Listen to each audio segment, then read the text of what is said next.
దేవగిరి గ్రామానికి ఆనుకొని ఒక పెద్ద అడవి ఉండేది. ఆ అడవి మధ్యలో నుంచి ప్రవహించే నది చుట్టుపక్కల కోతులు జీవించేవి. వాటిల్లో పిల్లకోతి పవనం కూడా ఒకటి.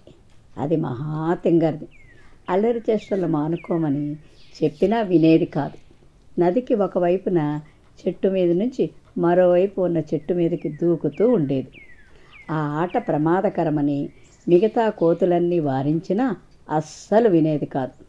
ఒకసారి ఆ పిల్లకోతి అలాగే గెంతుతూ నదిలో పడిపోయింది.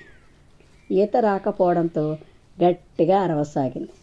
కోతులు చూస్తూనే ఉన్నా ఆ ప్రవాహంలోకి దూకే సాహసం ఎవరూ చేయలేదు. ఇంతలో ఆ నీళ్లలోనే ఉన్న ఓ పెద్ద చేప పవనాన్ని వీపు మీదకి ఎక్కించుకుని, ఈత రానప్పుడు ప్రమాదకరమైన ఆటలు ఎందుకు ఆడటం అంది. నాకు ఈత రాదని ఎవరు చెప్పారు? వచ్చు అంటూ బడాయికిపోయింది పిల్లకోతి. ఈదుకుంటూ ఒడ్డుకు చేరకుండా అరిచావెందుకు మరి అంది చేప. ఎవరో ఒకరు రాకపోతారా అనుకున్నాను. ఎంతలో నువ్వు వచ్చి నాకు సహాయం చేసే అదృష్టాన్ని సొంతం చేసుకున్నావు. నువ్వెలాగూ నన్ను ఒడ్డుకు చేరుస్తావు కదా, ఆ మాత్రం దానికి నేను ఇది కష్టపడటం ఎందుకు అని అహం ప్రదర్శించింది పవనం.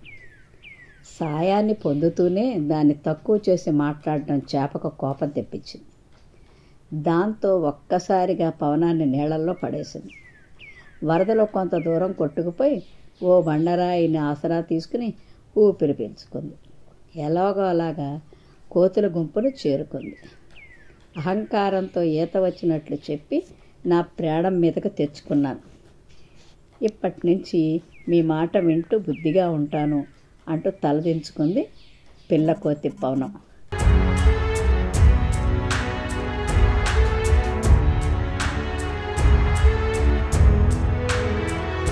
మీరు మరిన్ని వీడియోలు చూడాలంటే మన ఛానల్ను సబ్స్క్రైబ్ చేయండి. పక్కనున్న బెల్ ఐకాన్ని ప్రెస్ చేయండి.